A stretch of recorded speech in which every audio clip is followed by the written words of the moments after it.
चर्चा में पूर्व सीजेआई का राज्यसभा में मनोनयन।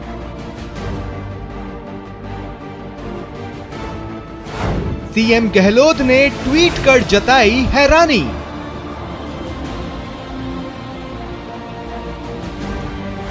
संस्थानों की स्वतंत्रता को सरकार कर रही है बर्बाद।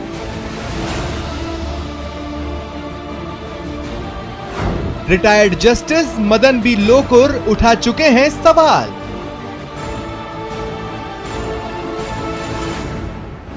न्यायपालिका में भरोसा कम होगा।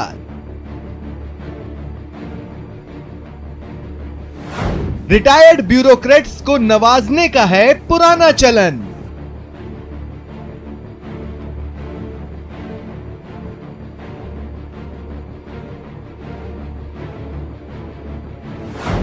सेकेंड इनिंग्स पर सियासत।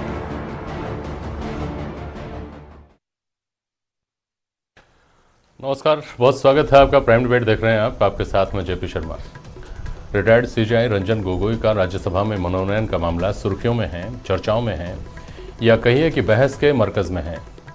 एक तबका लगातार इस बात पर सवाल उठा रहा है कि क्या जस्टिस गोगोई का मनोनयन उनके द्वारा लिए गए फैसलों से जोड़कर नहीं देखा जाएगा, और अगर जनधारणा ये बनती है कि उन्हें उनके फैसलों की वजह से राज्यसभा की सीट से नवाजा जा रहा है, तो ये लोकतंत्र के लिए क्या चिंताजनक नहीं है। कांग्रेस भी इस बात को लेकर हमलावर है। तमाम जो विपक्षी पार्टियां हैं वो हमलावर हैं, और पार्टी कांग्रेस पहले से ही ये कहती आई है कि एनडीए सरकार ने संवैधानिक संस्थाओं को अपनी ज़ेबी संस्था बना लिया है। गोगोई केंद्र सरकार निशाने पर है। निशाने पर मुख्यमंत्री अशोक गहलोत ने भी इस पर हैरानी जताई है।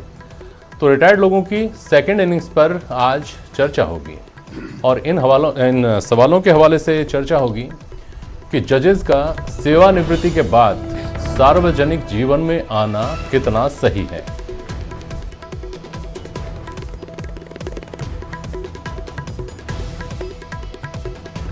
किसी भी लोक सेवक के सेकंड इनिंग्स में आने से पहले कूलिंग ऑफ पीरियड क्यों नहीं।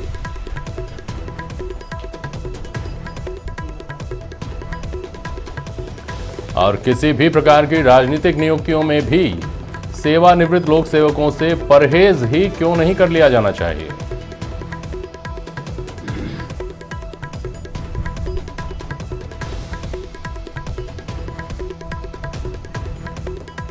हमारे साथ आज प्राइम डिबेट में वरुण पुरोहित साहब हैं। आप कांग्रेस विचारधारा रखते हैं, आप एडवोकेट भी हैं। ए.के. जैन साहब हैं, सुप्रसिद्ध एडवोकेट हैं, आप कानून के विशेषज्ञ हैं। श्याम सुंदर शर्मा जी हैं, वरिष्ठ पत्रकार। और मनीष पारीक साहब हैं हमारे साथ, भारतीय जनता पार्टी के प्रवक्ता, और आप भी एडवोकेट हैं। बहुत स्वागत है आप सभी का। मनीष जी, रंजन गोगोई साहब को जो राज्यसभा में मनोनयन का जो फैसला किया गया, उससे पहले इस बात का अंदाजा तो बखूबी रहा ही होगा कि ये किस तरह का मैसेज देने वाला फैसला है। नहीं, निश्चित तौर पर ये मुझे लगता है लोकतंत्र के स्तंभ के बीच में सामंजस्य की एक तकरीर लिखी जा रही है। और जयप्रकाश जी, आप देखेंगे कि ऐसा ऐतिहासिक काम है कि जो कानून के सर्वोच्च पद पर बैठा है वो संसद के सर्वोच्च सदन में बैठेगा, और उसकी नियुक्ति हिंदुस्तान के सर्वोच्च आदमी ने करी है। मुझे लगता है कि ये एक ऐसी नज़ीर बनने जा रही है जिसके तहत ये बात कि जो कानून के जानकार लोग हैं, जो ये बार एंड बेंच की बात करते हैं, जो ये बात करते हैं कि जजेस हमेशा सोशल एस्पेक्ट्स पर विचार करते हैं लेकिन वो न्यायालय में करते हैं, उनका भी एक सोशल रिस्पॉन्सिबिलिटी का एस्पेक्ट्स ये नया उजागर हुआ है। तो मुझे लगता है ये बहुत ही रोचक और बहुत ही सुदर्शनीय वाकया है, और उसमें आप हिंदुस्तान के सर्वोच्च न्यायालय के सर्वोच्च जो सीजेआई हैं वो राज्यसभा के संसद मनोनीत किए गए हैं राष्ट्रपति के द्वारा। बहुत बढ़िया, सुदर्शनीय है ये तो। वरुण पुरोहित साहब, आप क्यों ये मानते हैं कि ऐसा नहीं है?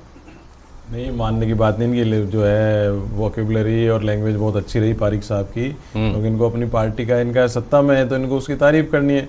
लेकिन आप बताइए, जो आप सुप्रीम कोर्ट के चीफ जस्टिस ऑफ इंडिया रह चुके हो, आप सबसे ये तीनों संस्थाएं, लेजिस्लेचर, जुडिशरी और एग्जीक्यूटिव, जुडिशरी के सर्वोच्च पद पे पहुंच चुके हो आप। उसके बाद आपको ऐसा क्या वो है लोभ लालच, आपको सामाजिक जीवन में जाना है तो आप किसी एनजीओ के माध्यम से खुद वैसे भी कर सकते हो, घर रह के भी कर सकते हो आप। अरे भाई, आप फिर बीच में बोलने लगे, आप तो सुनना नहीं चाहते हो, पूरे देश की आवाज बात बोलो ना। ठीक है, हाँ बोलो। तो आप ये चीजें नहीं होनी चाहिए। मैं कांग्रेस बीजेपी की बात नहीं करता, आप चीफ जस्टिस ऑफ इंडिया रह चुके हैं, उनके हिसाब से पद थोड़ी है आप मनोनीत हो रहे हो। जो मनोनीत करने के लिए संविधान में प्रावधान किया गया था, कला से, साहित्य से, लिटरेचर के कोई लोग एक्सपर्ट हुआ करते थे, जैसे अपने राष्ट्रीय कवि मैथिली शरण गुप्त होते थे, उन लोगों को नॉमिनेट किया करते थे।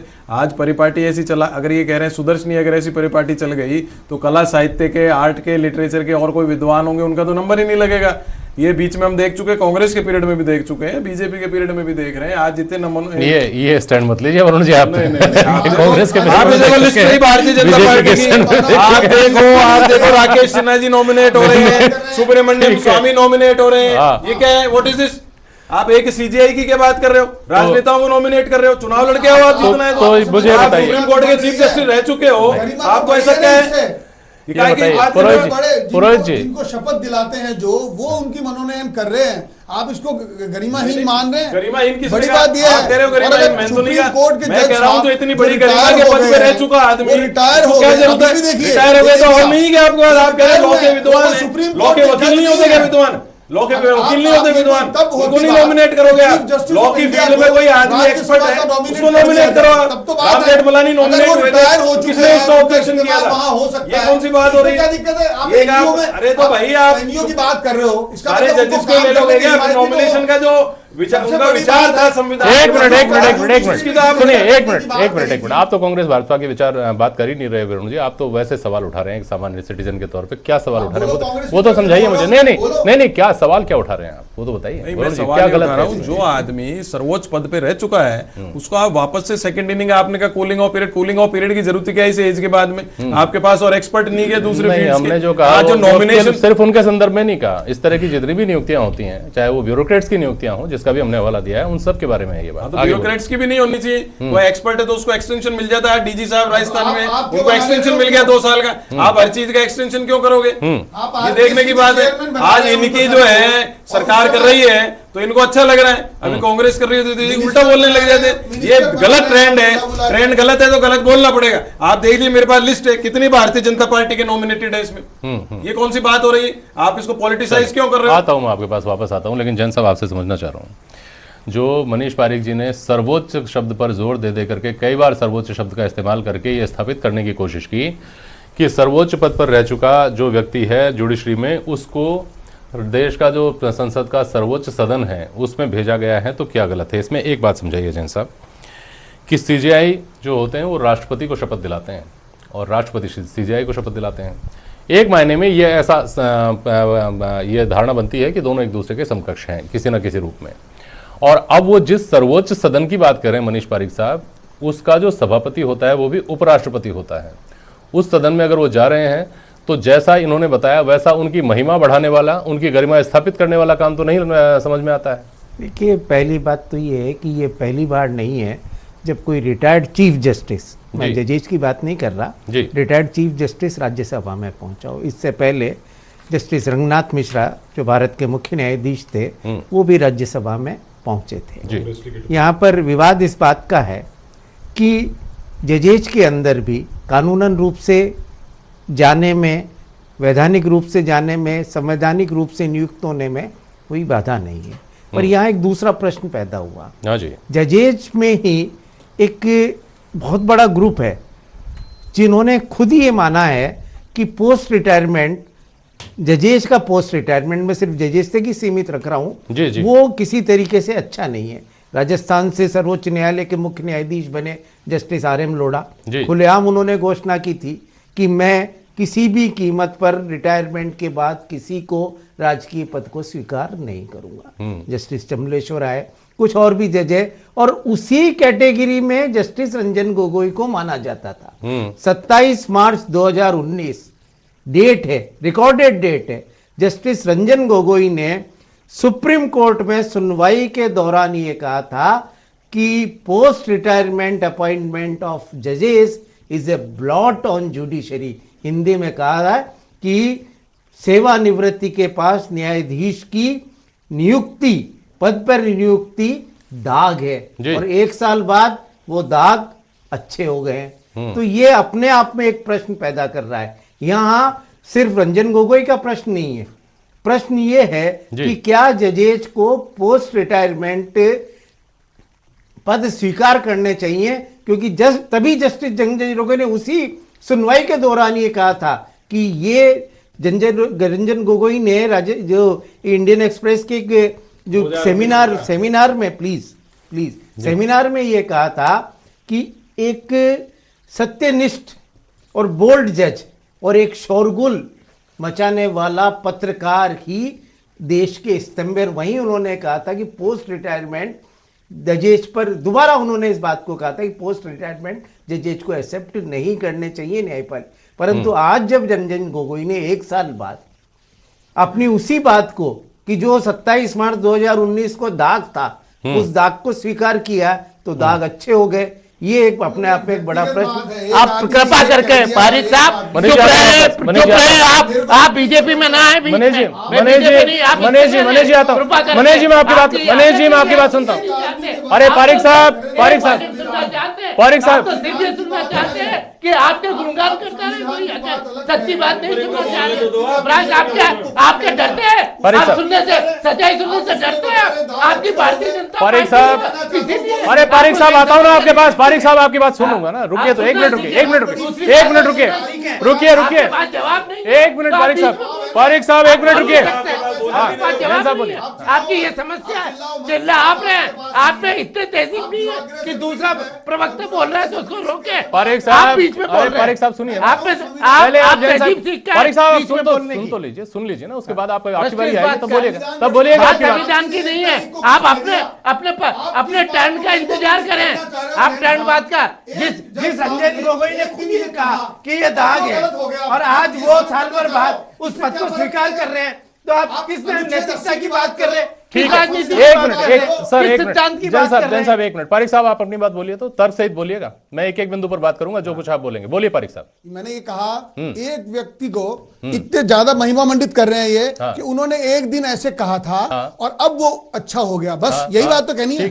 तो संविधान बड़ी बात है ना, नहीं, अनुच्छेद 80 बड़ी बात है ना। ठीक है। तो एक आदमी के बारे में चाहे वो खुद गोगोई साहब ही क्यों ना हो, उनके बारे में इतनी जोर जोर से कहने का तात्पर्य क्या? जोर जोर से आप नहीं बोल रहे क्या? आप लगातार बोले जा रहे हैं। आपको कहा, आप तो मैंने कहा तर्क सहित अपनी बात कहिए। मुझे ये बताइए कि जहां का रेफरेंस जैन साहब ने दिया अभी कि उन्होंने ये कहा था, वो नहीं कहा था क्या? नहीं कहा था ना। अब आप उनको राज्यसभा में नॉमिनेट कर रहे हैं कि नहीं कर रहे हैं? अगर आपको इस लेवल की बहस यहाँ करानी है कि एक आदमी ने ये कह दिया, आज वो पलट गए, यही तो बात हुई। इतनी सी तो बात है ये। पारिक साहब, बहस का लेवल अकेला आदमी कोई तय नहीं करता। आप हम सब मिलकर बहस कर रहे हैं, हम सब बात कर रहे हैं। इसलिए मैं आपको बार बार रिक्वेस्ट कर रहा था कि जैन साहब को अपनी बात पूरी करने दीजिए, आप अपनी बात बोलिएगा। अब आपने अपनी बात जो कही है वो तो देखिए, इसको तो झुठलाया नहीं जा सकता कि उन्होंने क्या कहा था। अब जो फैसला लिया गया है उसको नहीं झुठलाया जा सकता। इसके पीछे देश हित में या जैसा विपक्ष आरोप लगा रहा है उस तरह की कोई भी बात हो सकती है जिस पर हम चर्चा कर रहे हैं, जिस पे आपको एतराज नहीं होना चाहिए। जैन साहब आप अपनी बात पूरी करिए। तो जस्टिस रंजन गोगोई का एक रेगुलर स्टैंड रहा अपनी सारी लाइफ में कि जजेज को पोस्ट रिटायरमेंट बेनिफिट नहीं लेने चाहिए। रंजन गोगोई ने एक बार नहीं कहा। अब रंजन गोगोई जो कि चीफ जस्टिस ऑफ इंडिया थे, जिन्होंने कोर्ट प्रोसीडिंग के दौरान अपना व्यू दिया था, अचानक अगर वो 1 साल बाद अपना विचार बदलते हैं तो ये कम से कम सर्वोच्च पदों पर बैठे हुए, न्यायपालिका के सर्वोच्च पदों पर बैठे हुए एक न केवल रंजन गोगोई पर बल्कि हर जज पर एक प्रश्नवाचक चिन्ह लगा देता है। क्योंकि हम जुडिशरी की बात को, जुडिशरी के वर्डिक्ट को फाइनल मानते हैं। देश के लोकसभा और विधानसभा के बनाए हुए कानूनों से भी ऊपर जज की गई हुई कहीं सुनवाई नहीं होगी तो वहां सुनवाई होगी, ये माना जाता है। तो अगर जज अपनी बात पे, एक चीफ जस्टिस जिसने खुलेआम रिपीटेडली एक बात का है, अगर किसी तरीके से अपने कंडक्ट से डिविएट होता है तो ये पूरी व्यवस्था पर एक, शायद अगर रंजन गोगोई ये मानते उस समय कि नहीं जजेज के जाने में कोई आपत्ति नहीं, तो आज मेरे ख्याल से इतने बड़े प्रश्न खड़े नहीं होते। ठीक बात। प्रश्न इसलिए खड़े हो रहे हैं कि रंजन गोगोई ने, क्योंकि इससे पहले भी जज बने, फातिमा बीबी को तमिलनाडु का गवर्नर बनाया गया था,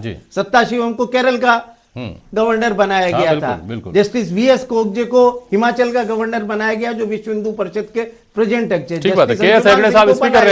बहरुल असलाम राज्यसभा में गए, वापस राज्यसभा से ही सुप्रीम कोर्ट में आए और उसके बाद वापस राज्यसभा में गए बीच में इस्तीफा देकर। पर रंजन गोगोई ने क्योंकि एक लैंडमार्क आदर्श की अपनी एक लाइन तय की थी और आज उन्होंने खुद उस लाइन को तोड़ा है, इसलिए रंजन गोगोई पर प्रश्न उठ रहे हैं।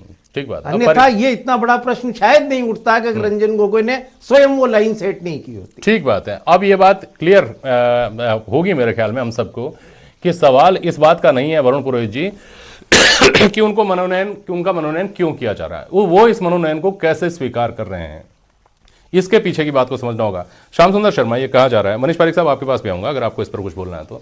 श्याम सुंदर शर्मा जी, ये कहा जा रहा है रंजन गोगोई असम से आते हैं, असम इस वक्त एनआरसी के हवाले से पूरी देश दुनिया में चर्चा में है और वहाँ जो कुछ हो रहा है उस पर एक एक्सपर्ट व्यक्ति, मोस्ट एक्सपर्ट व्यक्ति उनको कह सकते हैं आप, उस व्यक्ति के सदन में होने से जो फैक्ट्स हैं वो सामने आ पाएंगे। क्या इस तरह से जोड़कर जो देखा जा रहा है वो भी सही है? श्याम सुंदर शर्मा, देखिए जेपी शर्मा जी, प्रधानमंत्री सोची समझी युक्ति के तहत उनको लाए मनोनयन करके। ये कह रहे हैं कि राष्ट्रपति तो केंद्र सरकार सिफारिश करती है, उन्हीं को मनोनयन करती है। हाँ। तो ऐसी स्थिति में ये तो नहीं कहेंगे कि राष्ट्रपति ने मनोनीत किया, मनोनीत तो सिफारिश के आधार पर होता है। लिखिए कि मैं कह सकता हूँ कि गोगोई पिछले अगर रिकॉर्ड देखा जाए 5 उन्होंने महत्वपूर्ण फैसले दिए हैं जी। सबरीवाला मामले में दिया, चौकीदार चोर है उस मामले में दिया है इन्होंने, और उसके बाद राफेल सौदे के मामले में दिया और राम मंदिर के मामले में इन्होंने फैसला दिया। फैसला तो दिया, सही बात है, और ये एनआरसी कमेटी के निगरानी कमेटी के सदस्य भी हैं जी। अब क्योंकि आज वो मैं सुन रहा था जब मनोनयन हो जाने के बाद उन्होंने कहा कि मैं जब बुधवार को शपथ ले लूँगा तो मैं जाके सदन में बताऊंगा कि मैं आखिर क्यों बना हूँ राज्यसभा का सदस्य, क्यों मैं मनोनीत होकर आना चाहता हूँ। ये बस सही है कि आज प्रधानमंत्री ने ऐसे व्यक्ति को मनोनीत कर दिया जिसकी पृष्ठभूमि तो कांग्रेस की है, ऐसे तो उनके पिता भी मुख्यमंत्री रहे असम के। अब क्योंकि वो जिस प्रकार की स्थितियाँ पिछले दिनों रही, आपने देखा होगा कि सरकार ने उनको एक मामले में बचाया। जिस तरह से जो स्थितियाँ बनती होती तो फिर वो किस तरह से हो जाता है वो तो बहुत अलग बातें थी, लेकिन क्योंकि अब वो उनका मनोनयन हो गया है, ये देखिएगा कि आप जो रंगनाथ और आपके सामने इस्लाम रूम है, दोनों तो राज्यसभा के कांग्रेस के कैंडिडेट बनकर के चुनाव लड़े और जीते। ये कांग्रेस और बीजेपी का मामला नहीं, ये तो मनोनीत किया है, इसलिए इनको ये तो नहीं कहा जा सकता किसी पार्टी के ऊपर समर्पित होकर के गए, क्योंकि मनोनयन सबका था। और ये अब किसकी, देखिए किसका स्थान लेंगे, अधिवक्ता है KDN तुलसी, जो अभी आपके सामने राज्यसभा का उनका स्थान लेंगे, तो अधिवक्ता हैं, वो अच्छे अधिवक्ता है ये, क्योंकि अधिवक्ता ही रहे, उसके बाद वकील कोटे से ये जज बने और इस स्थान तक पहुंच पाए। अब क्योंकि राज्यसभा में बहुत सारी चीजें सामने आएगी, उस वक्त ये एनआरसी वाला मामला आएगा तो राजीव गांधी ने जो फैसला किया था, और सर्वे के कमेटी के खुद चेयरमैन रहे, वो सदस्य रहे निगरानी कमेटी के, तो ये निश्चित रूप से ये बीजेपी को लाभ देने वाले तो बनेंगे, निश्चित रूप से सत्ताधारी पार्टी को वहां पर वो बात बता पाएंगे, क्योंकि हर एक को सांसद को वो चीजें नहीं पता, क्योंकि ये खुद निगरानी कमेटी में है, क्या कमियां रही, किस तरह की स्थिति बनेगी, क्या कुछ होगा। तो इस देश के सामने कुछ अच्छे लोगों का अगर राज्यसभा में जाना, अब कह रहे कि राष्ट्रपति इनको शपथ दिलाते या ईश्वर, वो अलग बात। आज ये कोई पद पे नहीं है, एक है पूर्व जज है, पूर्व जज के नाते उनका क्या स्टेटस रह जाता है, एक एडवोकेट हो जाते हैं फिर बाद में जी। और अब वो राज्यसभा के सदस्य मनोनीत होके जा रहे हैं। देखिएगा बहुत सारे लोग मनोनीत होके आते हैं, अच्छा मनोनीत होके जाता है, तो देखिए प्रधानमंत्री देश की राजनीति को जिस प्रकार से घुमाना चाहते, घूम रही है आराम से। अब प्रतिपक्ष विरोध कर रहा है, आरोप लगा रहा है, कपिल सिब्बल लगा रहे हैं, मनोज सिंघवी लगा रहे हैं, सिंघवी जैसे आरोप लगा रहे हैं, उनको खुद को देखें क्या स्थिति है।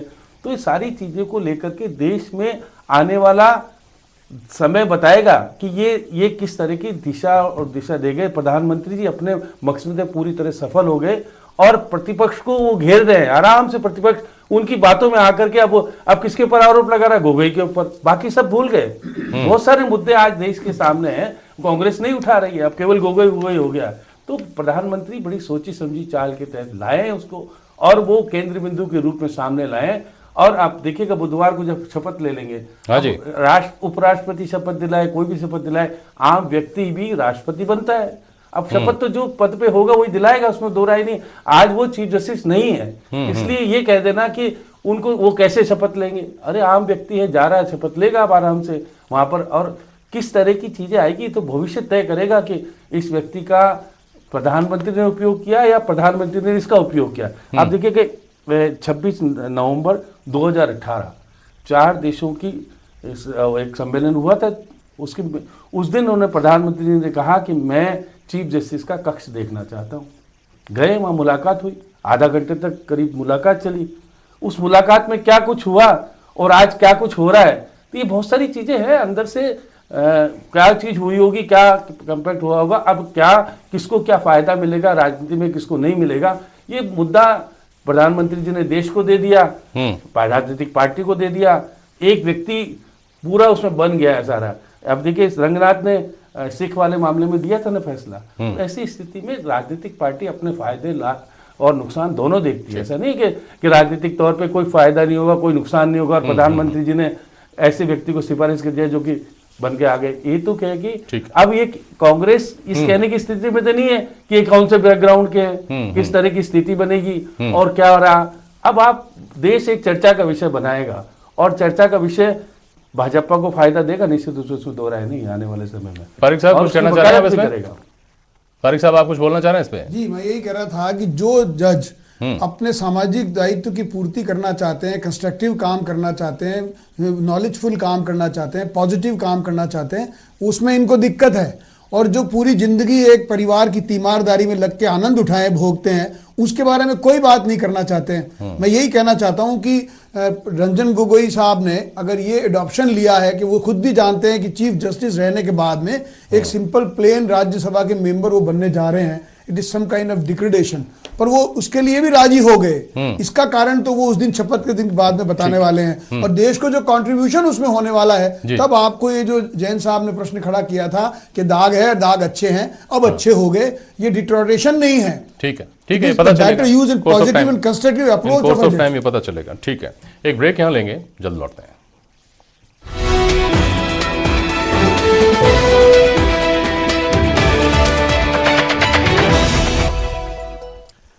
चलिए, ब्रेक के बाद एक बार फिर से आपका स्वागत है।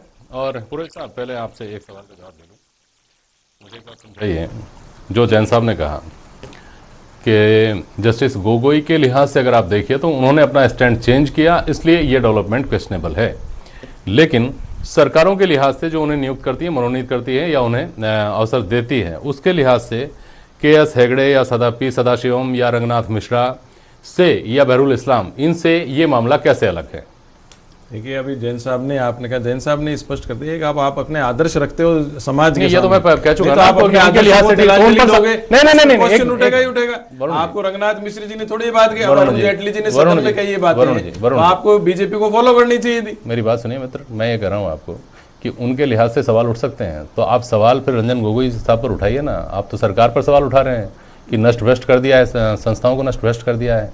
इसी बात पे तो उठा रहे हैं, और क्यों उठा रहे हैं? रंजन गोगोई पे भी उठाया है। होनी चाहिए आप ना। देखिए, उन्होंने आदर्श तो को प्लीड कर रहे हैं जिस चीज जो चिंता उपस्थित है, chief justice of supreme court बन गई, आप सदन में जाओगे तो आप अपनी उसकी सीक्रेसी कैसे रखोगे जजमेंट्स की? आप क्वेश्चन कैसे उठाओगे? आपको तो सारी नॉलेज हो चुकी है, आप ये बात क्यों नहीं मान रहे हो? आप चीफ जस्टिस ऑफ इंडिया रह लिए, उसमें केंद्र सरकार के भी फैसले आते हैं, विपक्ष के फैसले भी आते हैं। अब आप किसी उसमें सदन में जाओगे, आपके पास तो सीक्रेसी पूरी आ चुकी है। इसीलिए तो चीफ जस्टिस जो होता था वो नहीं करता था इस बातों को। पहले के जजेस तो सुचिता रखते थे, मिलते नहीं थे लोगों से। हो गई बात आपकी? बात आपकी हो गई ना वरुण जी, कंप्लीट हो गई ना बात आपकी। जो शुचिता की बात आप कर रहे हैं, जो सीक्रेसी की बात कर रहे हैं, उस सीक्रेसी में तो ये 4 उदाहरण जो पहले के दिए उसमें और इनमें कोई फर्क नहीं है। वो भी सीक्रेसी ले लेकर के आया था, लेकिन मेरी चिंता वो नहीं है। ये चिंता राजनीतिक पार्टियों की, राजनीतिक पार्टियों के समर्थकों की हो सकती है। एक आम नागरिक के नाते मेरी ये चिंता है कि इस मामले से और इस मामले को लेकर के जो विवाद उठ रहे हैं, उससे ये इंप्रेशन बनता है कि क्या रंजन गोगोई ने अपने कार्यकाल में जो फैसले दिए वो प्रो एनडीए विचारधारा के तहत दिए, जैसा कि कहा जा रहा है। तो जैन साहब, यहां चिंता इस बात की नहीं है कि देश क्या सोचता है, यहां इस बात की भी चिंता है क्योंकि मामले जिन पर फैसले दिए गए, राम मंदिर जैसा मामला, उसमें पूरी दुनिया की नजरें उस फैसले के ऊपर थी। तो क्या वो किसी विचारधारा के तहत दिए गए थे? ऐसा अगर इंप्रेशन विदेशों में जाता है, दुनिया में जाता है, तो वो एक इस देश के नागरिक के लिए चिंता की बात होनी चाहिए कि नहीं चाहिए? देखिए, न्याय न केवल होना चाहिए बल्कि होता हुआ नजर भी आना चाहिए। जब भी पॉलिटिकल अपॉइंटमेंट्स जजेज को दिए जाते हैं, उन सभी जजेज के क्वेश्चंस पर, जजमेंट्स पर, चाहे वो कितनी ही ईमानदारी से दिए गए हों, हमेशा एक प्रश्न पैदा रहा है। जस्टिस RN मिश्रा जैसे ही राज्यसभा के सदस्य बने जी 1984 दंगों के बारे में उनकी जो दिल्ली रिपोर्ट थी, हाँ। जिसमें उन्होंने तत्कालीन कांग्रेस सरकार को क्लीन चिट दी थी, जी। उस पर एक प्रश्नवाचक चिन्ह खड़ा खड़ा हो हो गया, गया। हाँ। जस्टिस फातिमा बीबी को जैसे ही आपने तमिलनाडु का राज्यपाल बनाया, फातिमा बीबी ने जो कई खनन घोटालों को लेकर कई मामलों पर जो निर्णय दिए थे, वो तो सुप्रीम कोर्ट की जजी थी, चीफ जस्टिस नहीं थी, उन पर प्रश्न खड़ा हुआ। जस्टिस सत्ताशिवम को जैसे ही चीफ जस्टिस से हटते ही आपने राज्यपाल बनाया, तुरंत उन्होंने गुजरात दंगों को लेकर कुछ जो जमानतें दी थी उसको लेकर एक प्रश्न चिन्ह पैदा हो गया। यह हो सकता है कि उनका उन नियुक्ति से कोई संबंध नहीं हो। ठीक बात। जो निर्णय जस्टिस रंजन गोगोई ने दिए, जस्टिस रंजन गोगोई अकेले जज नहीं थे, हाँ। उनके साथ कई बार किसी हाँ, बेंच में 4 जजेज और थे, किसी बेंच में 2 जजेज और थे, और उन जजेस ने अपने कहीं एक में कुरियन जोसेफ का डिसेंटिंग नोट है, बाकी कई जगह किसी जज का कोई डिसेंटिंग नोट नहीं है। तो इसलिए ये कहना कि इन जजमेंट उन्होंने गलत दिए या जजमेंट पे उन्होंने गवर्नमेंट को फेवर किया, इसलिए क्योंकि उनके साथ 2 जज और भी थे, हम इनडायरेक्टली उन 2 जजेज पे भी प्रश्नवाचक चिन्ह लगा रहे हैं जो उनके साथ शामिल थे। पर चूंकि उनको एक पॉलिटिकल अपॉइंटमेंट हुआ है, तो इसलिए हमेशा एक क्वेश्चन पैदा होता है, और जिसी को लेकर खुद जस्टिस रंजन गोगोई ने, इससे पहले जस्टिस JS वर्मा ने, जस्टिस RM लोढ़ा ने बार बार ये कहा है कि post retirement appointment apex court के जजेस को एक्सेप्ट नहीं करने चाहिए, क्योंकि ये संस्था के ऊपर अननेसेसरी का एक प्रश्न उठाता है। आज भी जस्टिस रंजन गोगोई के फैसले गलत साबित नहीं हुए कहीं भी। हाँ। न कहीं उनको चुनौती में या लार्जर बेंच ने बदला है जी। परंतु एक पद पर जाने से सारी न्यायपालिका पर एक प्रश्न चिन्ह पैदा हो गया, और वो इसलिए ज्यादा हुआ है कि स्वयं रंजन गोगोई ये निरंतर उस कैटेगरी के जजेस में थे जो ये कह रहे थे कि post retirement is a blot on judiciary. तो आज एक प्रश्न ये पैदा हो गया है, और एक क्योंकि न्याय हो तो रहा है, पर न्याय होता हुआ जो नजर आना चाहिए उस पर कहीं ना कहीं एक धूमिल हो गया है, जो एक सबसे बड़ा एक खतरा पोस्ट रिटायरमेंट जजमेंट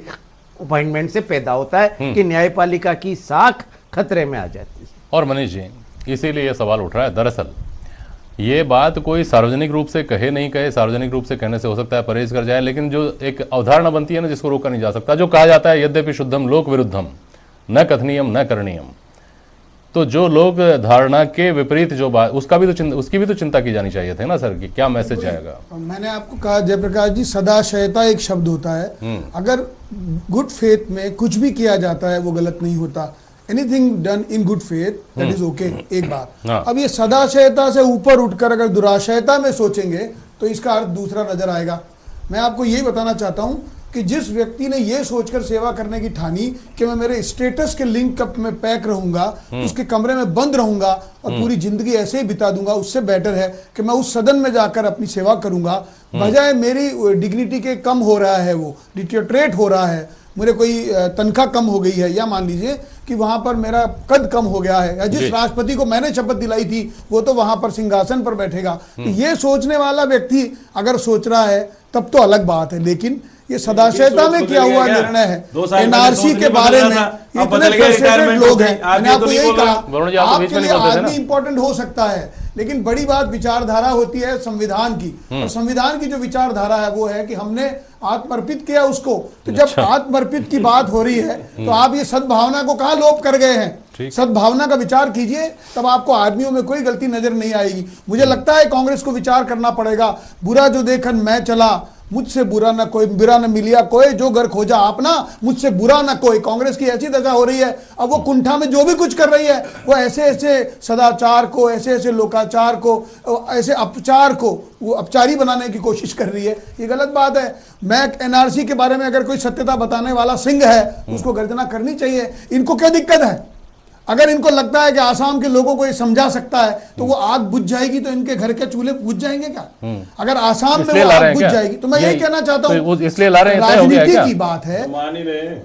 मैंने आपको कहा नहीं, आपने कहा इसलिए, आप तो कह रहे थे राम मंदिर में आप तो कह रहे फैसला हो दिया पुराना इसलिए रिकॉर्ड तो दे रहे हो, आपने कांग्रेस के लिए जब बोल ये रहे हो। कांग्रेस के नेता आप क्यों बोल रहे हो भाई कांग्रेस के लिए नेता उल्टा सीधा आजाद अल्पसंख्यकों को आपके ये आपके कहते हैं सदा कि शहर राम है, मंदिर में कांग्रेस के राहुल गांधी के फैसला कर प्रति दिया आपके इसलिए भाव यहाँ नहीं पे आ रहे अच्छे। हैं। अरे वरुण जी, आज तो आप दोनों से पूरी लिए ना भाजपा न्यायपालिका कांग्रेस को से। आपने क्वेश्चन में वो डाला, भी कह रहे हैं, आपके कांग्रेस छोटे का भैया नेता नेताओं ने रहते ये हैं, बयान एकदम तो दिए कह रहे सदा कि शहर राम की बात मंदिर में है। ये फिर फैसला आप हुआ कांग्रेस इसलिए के लोगों को गांधी परिवार के तवज्जो पीछे दी क्यों जा पड़े रही हो? है, पद आप में दिया जा सदा रहा है। शहरता होनी मैंने चाहिए। कहा बिल्कुल आपको मैंने तारीफ कहा, करनी चाहिए। इसलिए इंदिरा कहा गांधी, कि राजीव गांधी ने संविधान शहादत दी, किसी भी तारीफ परिवार करो से उस बड़ा बात है। की। मैंने आप आपको तो पीछे इसलिए पड़े उस कहा बात के लिए। कि देश सुबह किसी से परिवार शाम से तक बड़ा है। आप ये कांग्रेस परिवार और आपके लिए गांधी भगवान परिवार हो के लिए सकता है। प्रचार करते ये रहते हो। परिवार आपके लिए इंद्र का सिंहासन हो सकता है, ठीक कि है। आपके भाई लिए सिंह ऐरावत परिवार हो सकता है आपके चलिए, लिए। ठीक है, ठीक है, उन्होंने ठीक है। जिन्होंने शहादत दी, ठीक है। शहादत बहुत दी है भारी- देश के लिए। बहुत भारी भारी आप शब्द 56 इंच के भारी सीने भारी पे शब्द बोल लेकर आए रहे हैं। बोल रहे हैं ये बातें। श्याम सुंदर शर्मा जी, श्याम सुंदर शर्मा जी, जैन साहब आपके पास आऊंगा। श्याम सुंदर शर्मा जी बताइए, ये बात कई बार उठ चुकी है कि एक कूलिंग ऑफ पीरियड होना चाहिए, क्योंकि ये सच्चाई है, जैन साहब इसको और बेहतर तरीके से समझा पाएंगे शायद, कि बहुत सारे पद ऐसे हैं जहां पर जज को ही लगना है। जैसे शायद मानवाधिकार का अध्यक्ष अगर कोई बनना है किसी को, तो जैन साहब उसमें चीफ जस्टिस उसका रहना जरूरी है, उसका सेवा काल में। इस तरह के बहुत सारे पद हैं जिस पर किसी ना किसी न्यायाधिपति को, मुख्य न्यायाधिपति को ही लगना है। लेकिन किसी तरह का सवाल किसी पर नहीं उठे, इसके लिए कूलिंग ऑफ पीरियड की बातें कही जाती हैं कि एक समय बीच में मिलना चाहिए। यथार्थ का पता चल जाएगा कि आप वास्तव में जनसेवा के लिए आ रहे हैं या आपका पहले से तय हो गया है कि आपको ये बनना ही है। इस तरह की कोई व्यवस्था होनी चाहिए श्याम सुंदर शर्मा, किसी भी संशय से बचने के लिए। अब जेपी शर्मा जी, क्योंकि ये तो लोकसभा और राज्यसभा ही तय करेगी कि कितना टाइम दिया जाना चाहिए, कितना नहीं जाना चाहिए।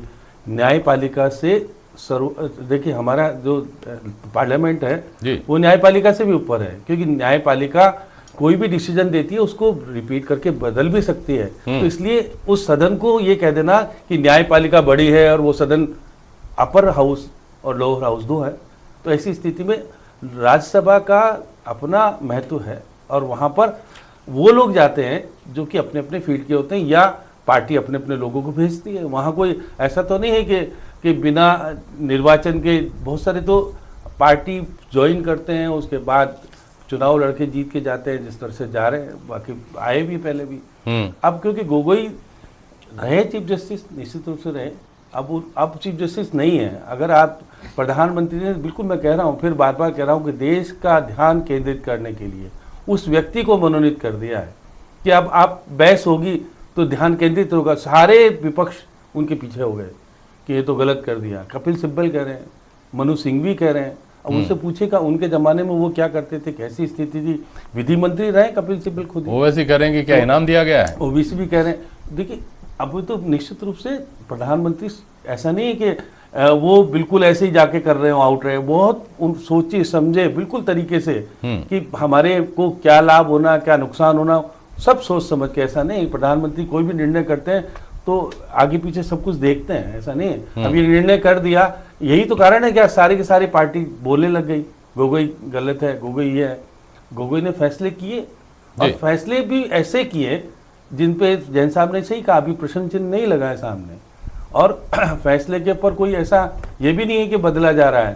तो इसलिए अब क्योंकि वो टाइम पीरियड होना चाहिए जिससे कि लगे कि वो किसी के, लेकिन ये मनोनयन है, निर्वाचन नहीं है। इसलिए मनोनयन और निर्वाचन में अंतर है। कोई पार्टी ज्वाइन करे आप, उसके बाद अगर आप जाते हो तो बात अलग बनती है, क्योंकि आप सरकार ने कहा कि ये व्यक्ति को हमको चाहिए, इसे मनोनयन किया जाता है। और क्योंकि ये किसी भी, आप बोल तो सकते हैं वहां पर, ये आपके किसी भी जब निर्णय होगा तो वोट देने का अधिकार इनको नहीं होता। तो ऐसी स्थिति में इनको इसलिए ले जाया गया है कि जब एनआरसी वाला मुद्दा आएगा तो सरकार की तरफ से पक्ष रखेंगे और बाकायदा बताने का प्रयास करेंगे कि राजीव गांधी के समय में क्यों तो किया गया था, क्या कारण रहे, क्यों नहीं, और क्या कमियां रह गई, अब किस प्रकार से सारी बातें होगी। तो एक योग्य व्यक्ति अगर सरकार का पक्ष लेके बोलता है तो सरकार के, तो प्रधानमंत्री जी का तो जो समझे जो चाल, उन्होंने जो कुछ राजनीति को नया मोड़ देने का प्रयास किया वो तो सफल हो गए। अब विपक्ष करता रहे कुछ भी, ये तो आने वाला समय देश तय करेगा, देश की जनता तय करेगी कि उनका निर्णय, वो तो क्योंकि निर्णय करके हट गए पीछे के। अब आप लोग तय करें, कांग्रेस तय करे या बाकी पार्टी नहीं। लेकिन श्याम जी एक बात बताइए कि ये क्या चिंता की बात नहीं है अगर ये इनकी रणनीति के तहत भी है, जैसा ओवैसी कह रहे हैं कि क्या इसका मतलब इनाम मिला है, यानी सीधा सीधा उन्होंने जो किया और अब जो वो जहाँ जा रहे हैं उसको जोड़ कर देखा जा रहा है। तो तो क्या आम आदमी के मन में जो इससे बनती है धारणा, वो चिंता की बात नहीं होनी चाहिए श्याम जी? ठीक है, अब अगर इनको राज्यपाल बना देते, मानव अधिकार आयोग का बना देते या किसी भी बना देते, तो पद तो मिल ही रहा है ना। अब राज्यसभा में जाने का मतलब तो ये नहीं कि वहां पर आपको कोई अलग चीज मिल गई हो, वहां तो आपको अपने भावों को प्रकट करने का साधन मिलेगा वहां पर। ऐसा तो नहीं है कि वहां पर आप जाकर के निर्णय करने लग जाओगे देश का निर्णय करने का अधिकार तो इनको मिलेगा ही नहीं, क्योंकि उस निर्णय में तो ये ना तो पक्ष में होंगे ना विपक्ष में होंगे, केवल अपने भावनाओं को प्रकट करने का वहां मिलेगा। इसलिए मानव अधिकार आयोग का बहुत बड़ा होता है, राज्यपाल बन जाता है तो उसके अलग राज्य का पूरा हो जाता है। तो ऐसी स्थिति में अब आरोप कांग्रेस इसलिए नहीं लगा सकती कि खुद भी तो पुराने चीफ जस्टिस को लेकर के उनको चुनाव लड़ा करके पार्टी ज्वाइन कराई पहले, फिर उसके बाद चुनाव लड़ाया, फिर जितवाया। तो ये सारी चीजें कांग्रेस को अधिकार नहीं बनता अब क्योंकि गोगोई किस तरह की स्थिति बनेगी, राज्यसभा में वो 6 साल रहेंगे, उनका व्यवहार कैसा होगा, वो क्या कुछ कर पाएंगे वहां पर, ये सब चीजें भविष्य तय करेगा। आज केवल चर्चा का विषय निश्चित रूप से देश के सामने आ गया और प्रधानमंत्री की राजनीति सफल हो गई। वो तरह से जिस प्रकार की राजनीति करते हैं वो उनकी धारा पर बह गए सब। अब प्रधानमंत्री जी ने इनको तय कर दिया तो कांग्रेस भी खिलाफत कर रही है, बाकी भी खिलाफत कर रहे हैं। वो चाहते थे कि मुद्दा आए सामने और लोग मूल भावना को भूल करके पीछे लग जाए।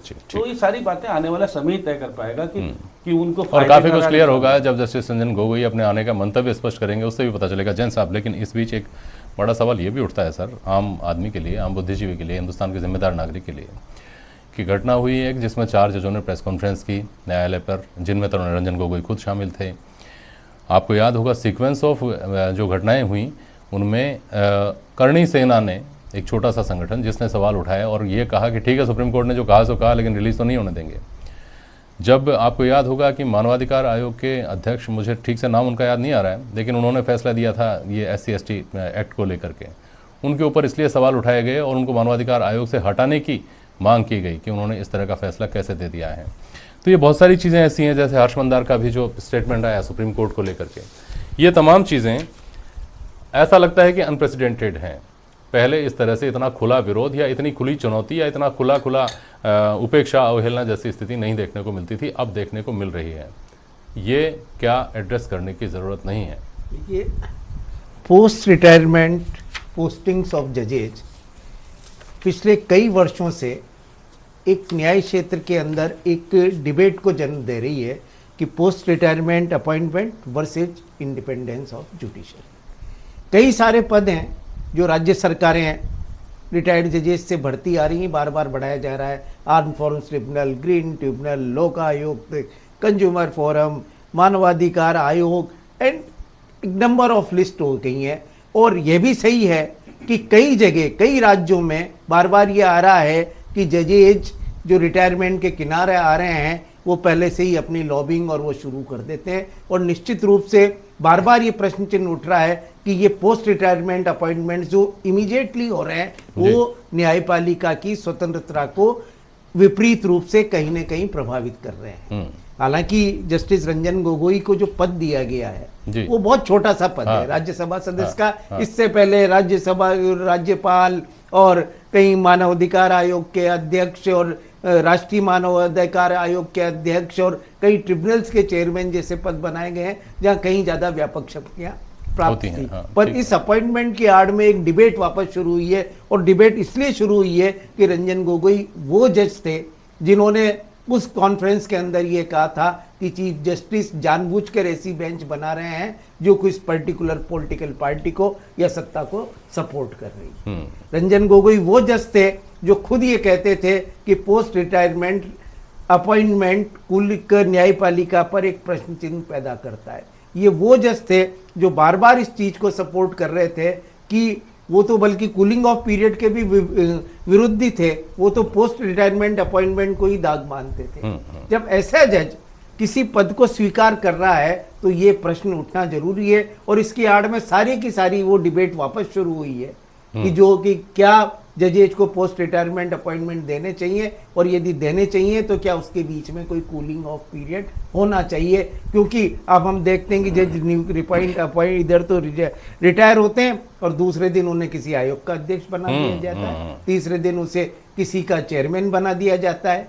और फिर जब इस तरह के अपॉइंटमेंट होंगे तो उनके दिए गए निर्णयों पर आपत्ति उठना एक स्वाभाविक है, क्योंकि न्याय दिखना चाहिए, वो वाली बात कहीं ना कहीं प्रभावित होती है। इसलिए अब ये समय आ गया है कि एक डेफिनेट गाइडलाइंस, रूल्स लाइंस बनाई जाए। जजेज कॉन्फ्रेंस में बार बार डिस्कशंस होते हैं, पर जब जज पद पे बैठे रहते हैं तब तो इस बात का विरोध करते हैं, और जैसे ही पद से उतर के आते हैं RM लोढ़ा या जयेश वर्मा, कुछ को आप छोड़ दें, सबके सब अपना अपना पद तुरंत ले लेते हैं। चाहे सत्ता शिवम हो, चाहे RN मिश्रा हो, चाहे फातिमा बीबी हो, चाहे राजस्थान हाई कोर्ट के जजेज हो, किसी भी हाई कोर्ट के रिटायर्ड जजेज हो, सबने कहीं ना कहीं पद लिए हैं। तो अभी एक प्रश्न पैदा हो रहा है कि ये कहीं ना कहीं ये पोस्ट रिटायरमेंट अपॉइंटमेंट क्या सत्ताधारी दल न्यायपालिका को नियंत्रित करने के लिए चाबी के रूप में तो यूज नहीं कर रहा है। और अगर ये इंप्रेशन बनता गया और ये इंप्रेशन बन गया देश में कि न्यायपालिका भी स्वतंत्र नहीं है, जैसे पाकिस्तान के लिए कहा जाता है और कई कंट्रीज के लिए कहा जाता है, तो निश्चित रूप से ये डेमोक्रेसी के लिए चिंताजनक बात है, चिंताजनक स्थिति होगी, इस दिशा में कदम उठाए जाने चाहिए। बिल्कुल ठीक बात है। और फिलहाल ये पता चलेगा जब रंजन गोगोई बोलेंगे राज्यसभा में कि उनका मंतव्य क्या है, उनकी मंशा क्या थी यहाँ आने के पीछे, तब बहुत सारी बातें हो सकता है साफ हो। बहुत शुक्रिया आप सभी का आज प्राइम डिबेट में शामिल होने के लिए। आज के लिए बस इतना ही, नमस्कार।